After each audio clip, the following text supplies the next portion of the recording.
For the past 2 years, I've been using the iPhone 14 Pro without a case or a screen protector. It's been for quite a lot, but despite all the bumps and scrapes, it still serves me well. The camera performance still blows my mind, the battery life remains impressive, and the overall performance of this phone has been rock solid. But of course, no device is perfect, there are some downsides which we'll talk about later. However, the overall experience has been overwhelmingly positive. So let's talk about it, starting with the design.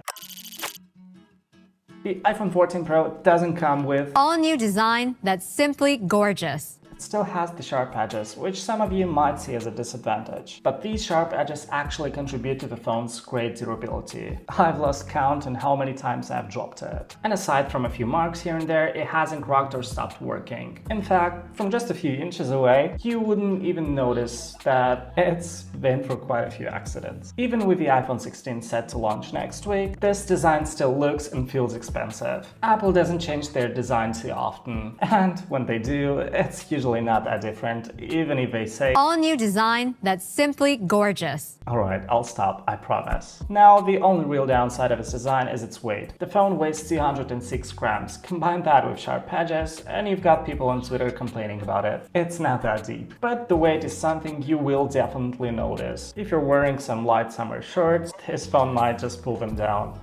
Ask me how I know about that.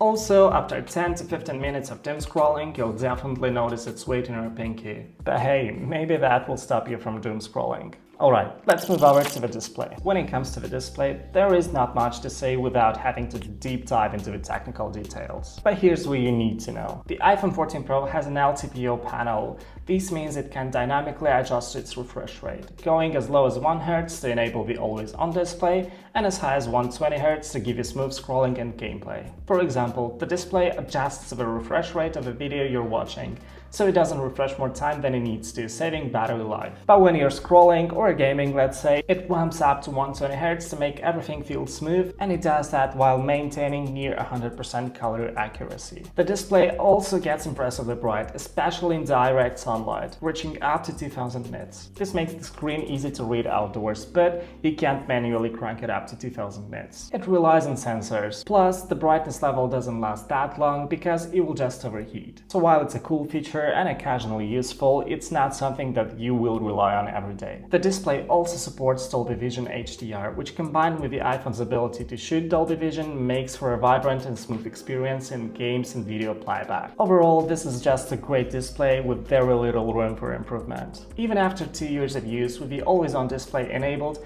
I haven't experienced any burn-in. Apple has really nailed the display. The only improvements I could see is maybe shrinking the bezels and putting Face ID under the display. But even as it stands, the display is top-notch. Alright, let's talk about the camera. There's actually quite a few things to be excited about. To start, can you tell the difference between these two pictures?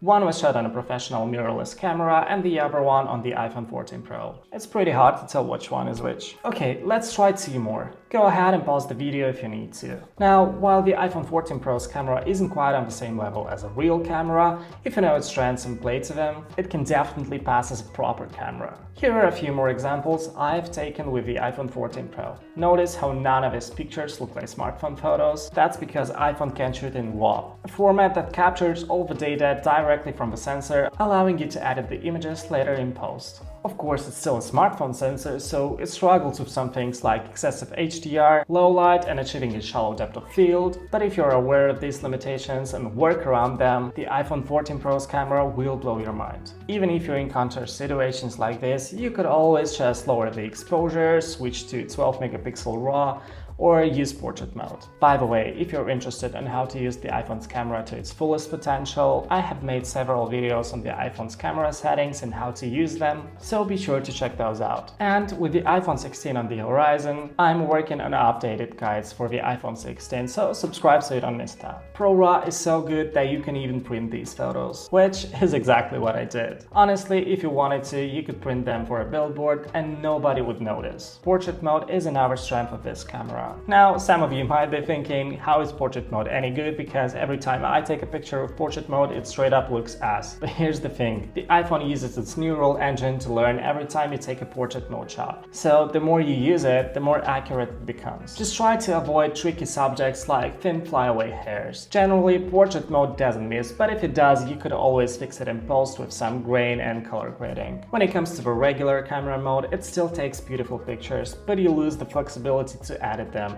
So I generally avoid that in favor of Pro RAW. Now, on the video side, things aren't quite as rosy. To be honest, if you're primarily interested in video, I'd straight up recommend you to get an iPhone 15 Pro on the used market because it can shoot log, which is essentially the video equivalent of RAW. Unfortunately, the 14 Pro can't do that. It's tough to achieve pro level results with the 14 Pro. I mean, you can try, but since it doesn't shoot log, color grading becomes difficult, and the footage starts to fall apart even when shooting in ProRes. This is actually my main reason why I will be upgrading to the iPhone 16 Pro later this month. But aside that, the iPhone 14 Pro camera is truly immaculate, especially when it comes to shooting photos. Like, don't get me wrong, if you're just looking for high quality videos for social media, the 14 Pro will do just fine. It offers great stabilization, excellent picture quality, and vivid colors, especially if you're shooting in HDR. With that said, let's move to the battery life and performance.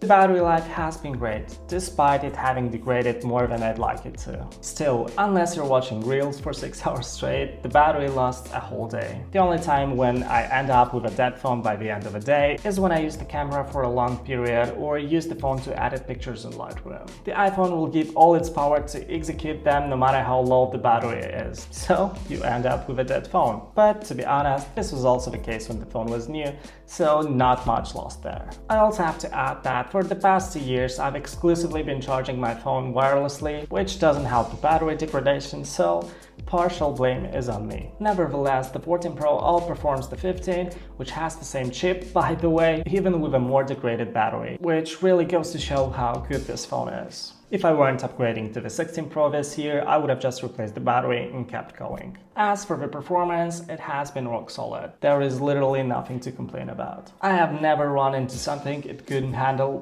power-wise. So there's that. Great battery life, great performance, not much else to say.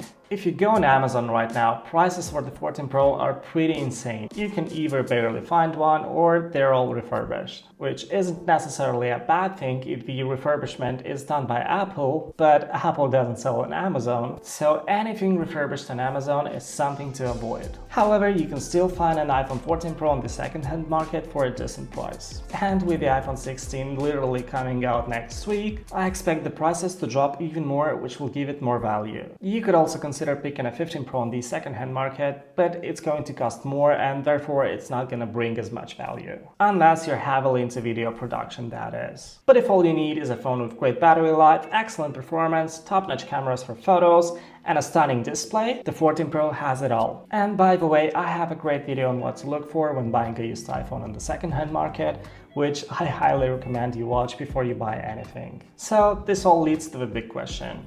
Should you buy the iPhone 14 Pro? I'd say if you're looking for a great phone in the middle price range, then definitely yes. Of course, there are tons of other phones which might have a better camera, better battery life, better colors or whatnot, but the 14 Pro offers this all at such a high level that I'm afraid no other phone in the same price range can compete. If you enjoyed this video, please leave a like and consider subscribing. Thanks for watching, and I'll see you in the next one.